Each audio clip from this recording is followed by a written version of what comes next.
What if the two most underrated tools for growing healthier plants were already sitting in your kitchen drawer right now? No fancy equipment, no expensive gadgets. Just a simple kettle and an ordinary spoon. It sounds almost too basic to matter, but this clever watering hack is quietly one of the most effective tricks a beginner can learn. And once you understand why it works, you'll wonder why nobody taught you this sooner. Here's the problem most beginners run into without even realizing it. Watering feels simple, so most people just pour water straight from a jug or hose directly onto the soil, often with too much force, too much volume, or right on top of delicate stems and leaves. This can wash away topsoil, expose sensitive roots, splash soil onto leaves in a way that invites fungal problems, and deliver water so quickly that much of it runs straight through the pot or off to the sides, instead of soaking in where roots actually need it. The spoon and kettle trick fixes all of this by giving you complete control over how, where, and how gently your plant receives water, especially during the delicate early stages of growth or when caring for small potted plants and seedlings. Here's exactly how it works.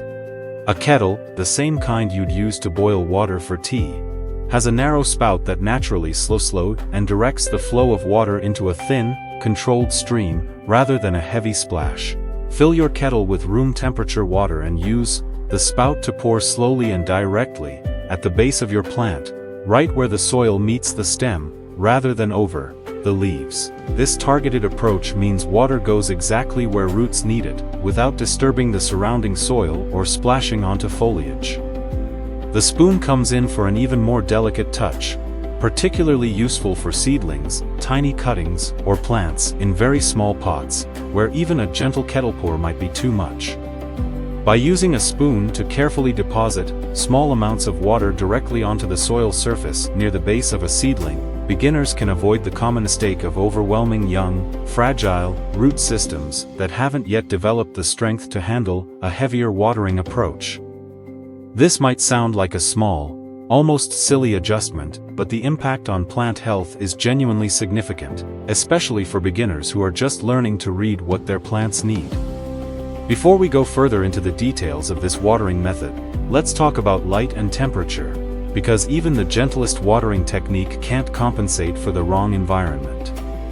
Most common houseplants and beginner-friendly garden plants thrive in bright, indirect light, meaning a spot that receives plenty of natural brightness without being blasted by harsh, direct sun for extended periods.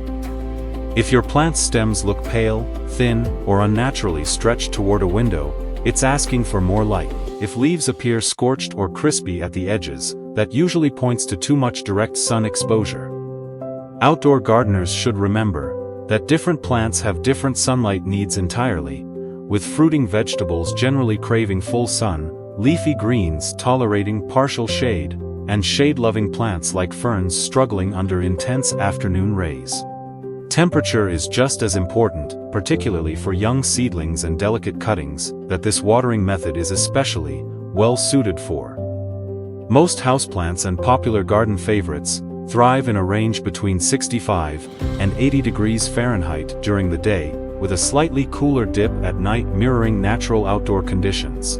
Sudden temperature swings, whether from a cold draft near a window or hot air blowing directly from a heating vent, create quiet stress on plants that can show up as slowed growth or drooping, even if your watering routine is otherwise perfect.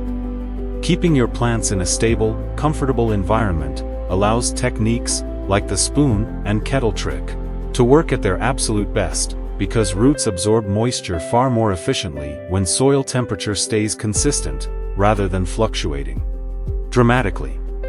Now let's explore the science behind why controlled, gentle watering methods like this one genuinely matter. Plant roots absorb water through a process called osmosis, where moisture moves from an area of higher concentration in the soil into root cells that contain a slightly higher concentration of dissolved nutrients.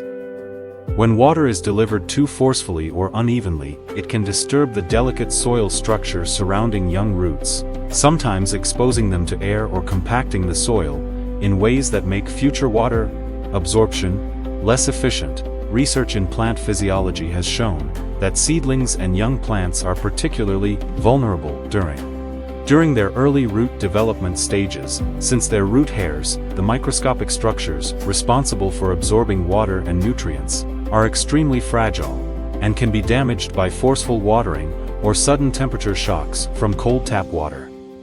Using room temperature water poured gently, exactly what the kettle and spoon method accomplishes, helps protect these delicate structures during the most vulnerable stage of a plant's life. Studies in horticultural science have also confirmed that consistent, gentle watering supports stronger development of beneficial soil, microorganisms, and fungi that form partnerships with plant roots, an underground relationship that thrives in stable, undisturbed soil conditions rather than soil that's repeatedly churned up by heavy watering, and the benefits of this simple, mindful approach to watering extend beyond the plant itself. Research in environmental psychology has repeatedly shown that the slow, deliberate act of caring for plants, including the physical motions involved in gentle, attentive watering, is associated with reduced stress hormone levels and a greater sense of calm and mindfulness. There's something genuinely therapeutic about slowing down enough to pour water carefully, spoonful by spoonful, paying close attention to your plant's specific needs rather than rushing through the task. Plants themselves also release moisture into the air through a process called transpiration, gently increasing humidity in your home, which can ease dry skin and make indoor air feel noticeably fresher, particularly helpful during dry winter months. In short, this small watering hack doesn't just help your plants thrive, it invites you to slow down and be more present, which quietly benefits your own well-being too. Now let's walk through the correct watering routine that builds genuinely healthy roots. Because even with a gentle technique, understanding the fundamentals matters most. Always check the soil before watering by inserting a finger about 2 inches deep. If it feels dry at that depth, it's time to water. If it still feels moist, wait another day or two. This simple habit prevents the two most common beginner mistakes: overwatering, which suffocates roots and invites root rot, and underwatering, which causes stunted growth and wilting. When using your kettle, pour slowly and steadily until you see moisture reaching the bottom of the pot or draining from the drainage holes, which encourages roots to grow downward and outward, searching for hydration rather than staying shallow near the surface. For seedlings and delicate cuttings, the spoon method allows you to deliver just enough moisture to keep the surface consistently damp, without ever risking waterlogging in a container too small. To handle a heavier pour, morning remains the best time to water, whether you're using the kettle for established plants or the spoon for seedlings, because it gives plants time to absorb moisture before the heat of the day increases evaporation, while also reducing the risk of fungal issues that develop in damp, cool overnight conditions. This slower, more intentional watering approach becomes especially valuable during the delicate, first few weeks of a new plant's life, when the difference between gentle, controlled hydration and a heavy, careless pour can generally determine whether a seedling thrives or struggles to establish itself. Watering correctly lays the foundation, but fertilizing and pruning are what push your plants from healthy to genuinely lush. Fertilizer works like a multivitamin, supplying key nutrients, such as nitrogen for leafy green growth, phosphorus for strong roots and blooms, and potassium for overall resilience. During the active growing season, typically spring through late summer, feeding your plants every few weeks with a balanced fertilizer, diluted to half strength, usually supports steady, healthy growth without overwhelming the root systems. This is particularly important for young plants that have been carefully nurtured using gentle watering methods, since their developing root systems are still building the strength to handle concentrated nutrients. Over-fertilizing is one of the most common beginner mistakes, often causing salt buildup in the soil that can burn tender roots and cause leaf tips to brown. Pruning is about directing your plant's energy exactly where you want it to go. Removing yellow, damaged, or dying leaves allows your plant to redirect nutrients toward new, healthy growth. Instead of wasting energy trying to repair what can't be saved, pinching back leggy stems encourages your plant to branch out and grow fuller, rather than tall and sparse. For flowering plants, removing spent blooms, a process known as deadheading, often encourages the plant to produce even more flowers throughout the season. Think of pruning as a simple haircut for your plants. Done regularly and thoughtfully, it keeps everything looking fresh and encourages vigorous new growth. Now let's cover the common problems beginners face, and how to solve them with simple, practical fixes. Yellow leaves are usually the #1 concern, and in most cases, this points to overwatering rather than underwatering. If the soil feels consistently soggy, ease up on your kettle pours and make sure your pot has proper drainage. Brown, crispy leaf edges typically point to the opposite issue, underwatering or overly dry air, especially common indoors during winter heating season.